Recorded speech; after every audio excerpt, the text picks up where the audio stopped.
지금 이 순간 여러분의 폐를 채우는 공기 속에는 약 56개의 스틸리우스 원자가 들어 있습니다. 5 뒤에 0이 22개나 붙는 엄청난 숫자죠. 우리 몸을 구성하는 원자는 7옥틸리우스 개에 달합니다. 7 뒤에 0이 27개 붙는 상상조차 힘든 규모입니다. 지구 전체를 이루는 원자는 100경개, 즉 하나 뒤에 0이 50개 붙은 숫자로 표현됩니다. 그런데 관측 가능한 우주 전체는 어떨까요? 반지름 460억 광년에 달하는 이 광활한 공간에는 최대 10만의 비긴틸리우스 원자, 즉 1 뒤에 0이 32개 붙은 원자들이 존재한다고 추정됩니다.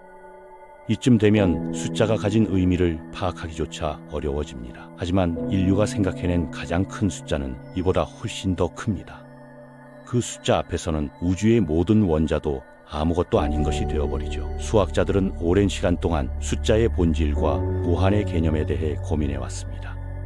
고대 그리스 시대부터 철학자들은 무한이라는 개념 앞에서 혼란을 겪었습니다. 어떤 이들은 무한을 신의 영역으로 분류하며 이성적 사고의 대상이 아니라고 주장했죠.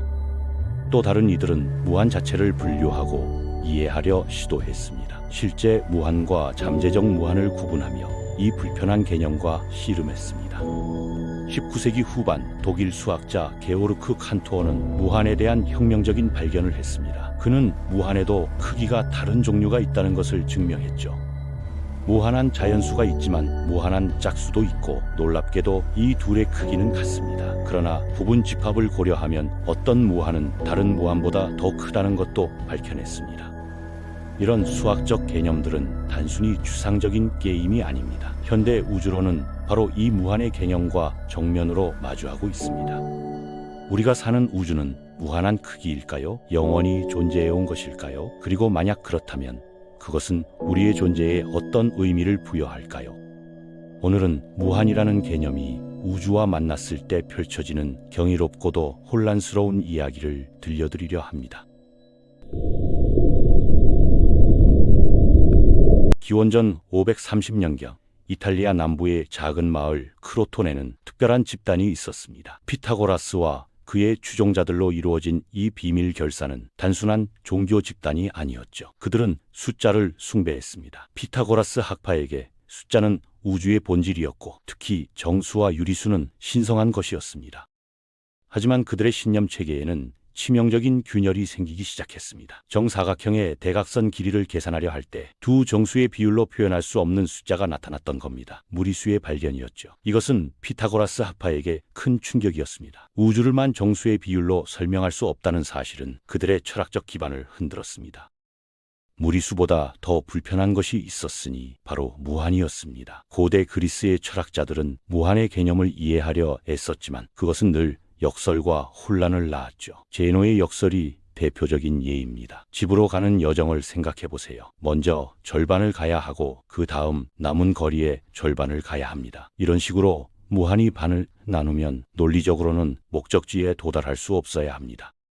하지만 현실에서는 당연히 집에 도착합니다. 이런 역설은 무한이라는 개념이 얼마나 다루기 어려운지를 보여주죠. 많은 그리스 철학자들은 무한을 실제 세계가 아닌 형이상학적 영역으로 밀어냈습니다. 아리스토텔레스는 실제 무한은 존재하지 않으며 오직 잠재적 무한만 있다고 주장했습니다.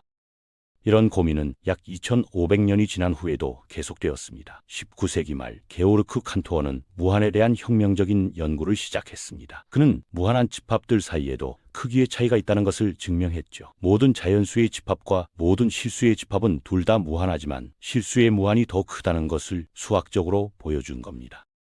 칸토어의 이론은 당시 수학계에 큰 충격을 주었습니다. 많은 수학자들이 그의 이론을 받아들이길 거부했고 칸토어 자신도 이 연구 과정에서 여러 차례 신경쇠약을 겪었죠. 무한이라는 개념은 인간의 정신에 큰 부담을 주는 것 같았습니다. 그럼에도 칸토어의 연구는 현대 수학의 기초가 되었고 우주론에도 깊은 영향을 미쳤습니다. 칸토어가 숫자의 무한을 탐구하는 동안 천문학자들은 물리적 우주의 크기를 고민하고 있었습니다. 우주는 유한한가? 무한한가? 16세기 이탈리아 철학자 지오르다노 브루노는 우주가 무한하다고 주장했다가 결국 화형당했습니다. 무한한 우주라는 개념은 그 당시 교회의 교리와 충돌했던 겁니다. 하지만 일부 용감한 우주론자들은 관측 불가능한 영역까지 탐구하려 합니다. 현대 과학은 과거 어느 때보다 강력한 도구들을 가지고 있죠. 윌킨슨 마이크로파 비등방성 탐사선 같은 우주 망원경은 빅뱅 직후의 우주를 관측할 수 있게 해주었습니다. 이런 관측을 통해 과학자들은 우주의 기하학적 구조를 연구할 수 있게 되었습니다. 우주의 공류를 측정하는 것은 우주의 궁극적 운명을 이해하는 데 중요합니다. 양의 공류를 가진 우주는 공 표면처럼 휘어져 있어 결국 자기 자신으로 돌아오는 유한한 우주가 될 겁니다. 음의 공류를 가진 우주는 안장 모양으로 휘어져 무한히 확장되죠. 그리고 공률이 0인 평평한 우주도 가능합니다. 놀랍게도 우리가 관측한 결과에 따르면 우주는 평평합니다. 적어도 우리가 측정할 수 있는 정확도 내에서는 그렇습니다. 하지만 이것이 우주가 정말로 평평하다는 것을 의미할까요? 아니면 단지 너무 거대해서 공률이 감지되지 않는 것일까요? 마치가 지구 표면을 평평하다고 느끼는 것처럼 말이죠. 평평한 우주는 흥미로운 가능성을 제시합니다. 만약 우주가 정말로 평평하고 무한히 확장된다면 거기에는 무한한 양의 물질과 에너지가 존재할 겁니다. 무한한 별들, 무한한 은하들, 그리고 놀랍게도 무한한 지구들과 무한한 여러분이 존재하게 되는 겁니다. 이것은 단순히 가능성이 아니라 무한의 수학적 본질에서 나오는 필연적인 결론입니다. 우주론자 막스 테그마크는 계산을 통해 여러분의 완벽한 복제본이 약 10의 118제곱미터 떨어진 곳에 존재할 것이라고 추정했습니다. 상상하기 어려운 거리지만 무한한 우주에서는 확실히 존재합니다. 그리고 그곳에만 있는 게 아니라 무한히 많은 곳에 무한히 많은 여러분이 존재하게 되죠. 더 나아가 양자역학의 법칙에 따르면 물리적으로 가능한 모든 것은 어딘가에서 실제로 일어나고 있어야 합니다. 커비 테이블을 통과해 떨어지는 극히 낮은 확률의 사건도, 눈 깜짝할 사이에 나타났다 사라지는 은하도 무한한 우주 어딘가에서는 실제로 일어나고 있다는 겁니다. 이런 생각은 정신을 혼란스럽게 만들죠. 무한한 우주에서는 측정과 확률이라는 개념 자체가 무의미해집니다. 어떤 사건의 확률을 계산하려면 전체의 경우수를 알아야 하는데 무한한 우주에서는 모든 것이 무한히 발생하기 때문입니다. 무한을 무한으로 나누면 어떤 값이 나올까요? 수학자들도 이 문제로 골머리를 앓고 있습니다. 19세기 물리학자 루트비히 볼츠만의 이름을 딴 볼츠만 뇌의 역설도 있습니다. 무한한 시간이 주어지면 양자 요동으로 인해 진공에서 갑자기 인간의 뇌가 나타날 수 있습니다. 이 뇌는 가짜 기억과 가짜 감각으로 가득 차 있지만 자신이 진짜 세계에 살고 있다고 믿죠. 통계적으로 따지면 우리가 진짜 우주에 사는 진짜 인간일 확률보다 볼츠만 뇌일 확률이 더 높습니다. 이런 역설들은 무한한 우주라는 개념이 얼마나 불편한지를 보여줍니다. 많은 물리학자들은 어떻게든 우주를 유한하게 만들 방법을 찾으려 합니다. 하지만 관측 결과는 계속해서 평평하고 무한히 확장되는 우주를 가리키고 있죠. 우리는 이 불편한 진실과 마주해야 할지도 모릅니다.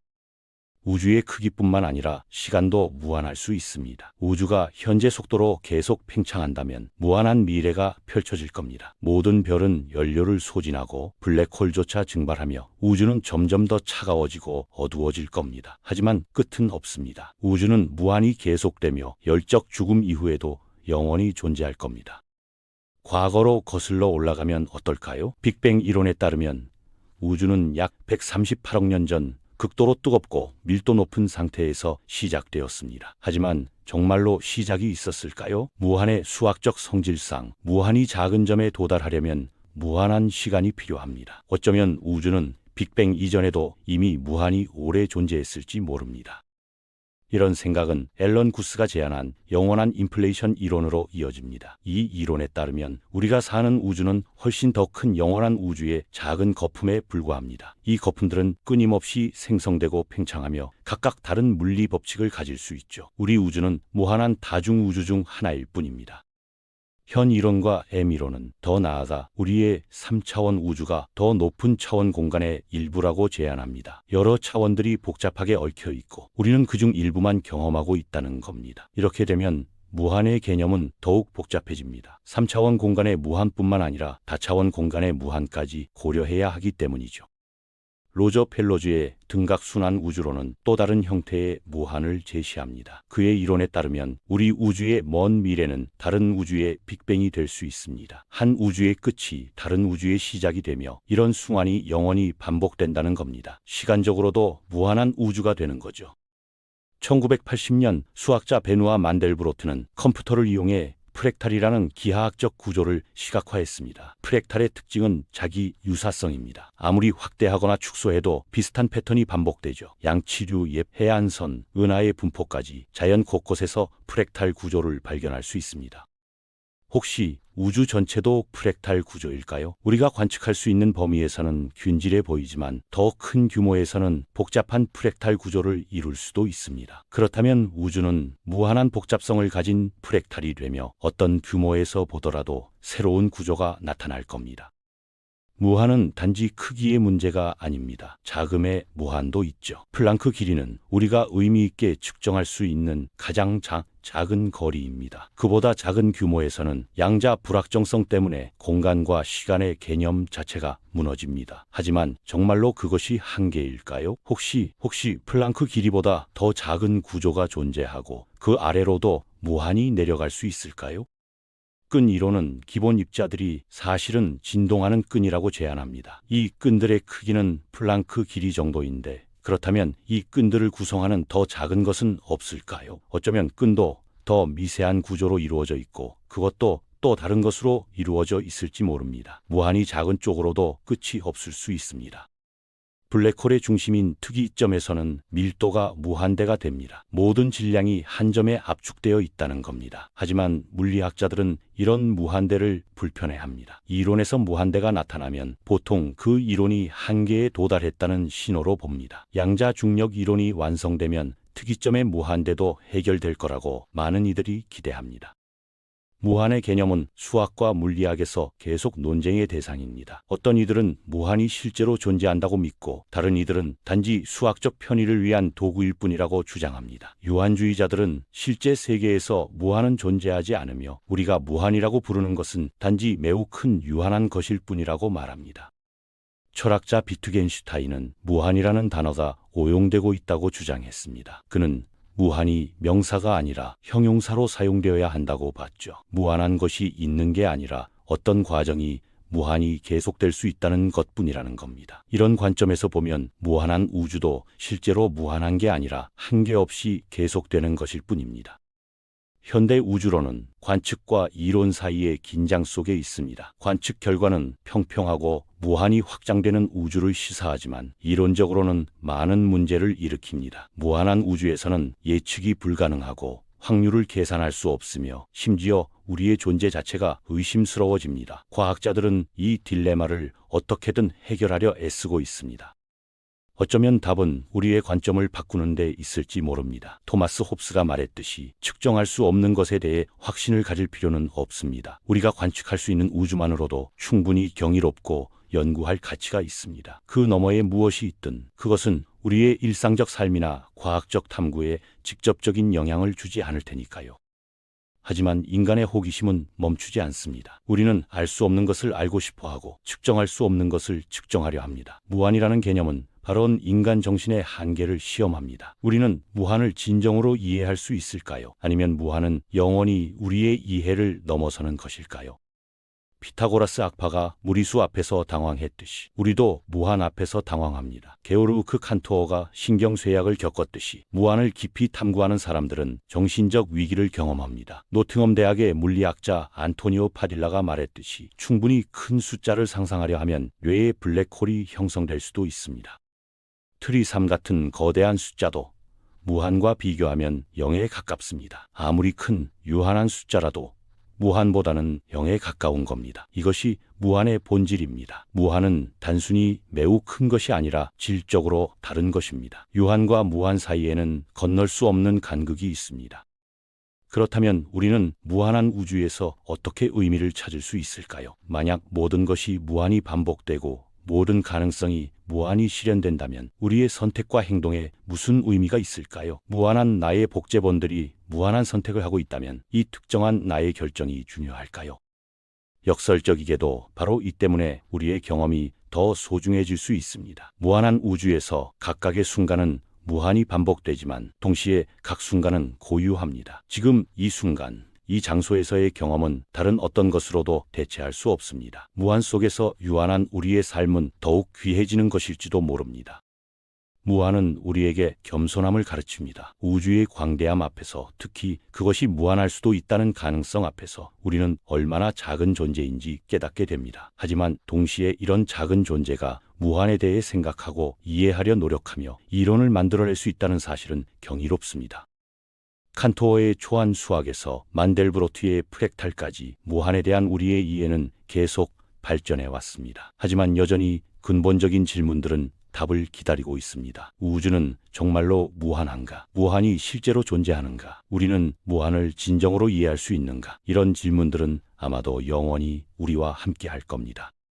어쩌면 그것이 괜찮은 일일지도 모릅니다. 모든 질문에 답이 있을 필요는 없으니까요. 무한은 우리가 완전히 이해할 수 없는 것일 수 있고 그것이 바로 무한의 본질일 수 있습니다. 우리는 계속 탐구하고 계속 질문하며 계속 경이로워할 것입니다. 그것이 인간이라는 존재의 본질이니까요.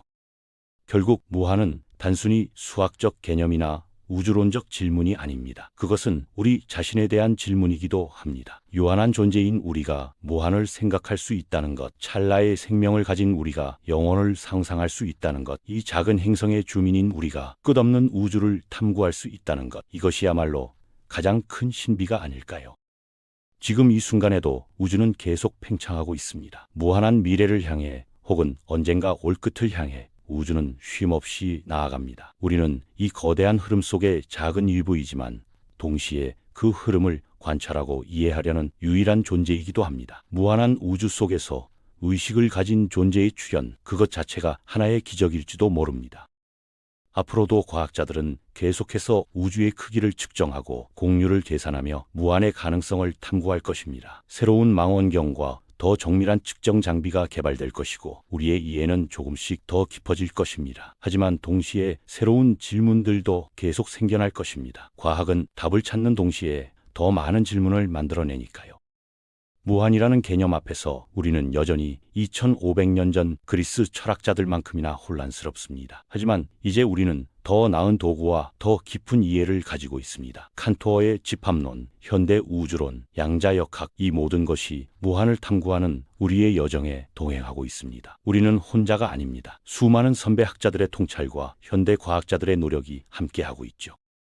그리고 무엇보다 중요한 것은 우리에게는 호기심이 있다는 것입니다. 알 수 없는 것을 알고 싶어하는 마음, 이해할 수 없는 것을 이해하려는 노력, 이것이 인류를 여기까지 이끌어왔습니다. 무한히 우리를 당혹스럽게 만들고 때로는 절망하게 만들지라도 우리는 계속 질문할 것입니다. 그것이 인간의 본성이니까요.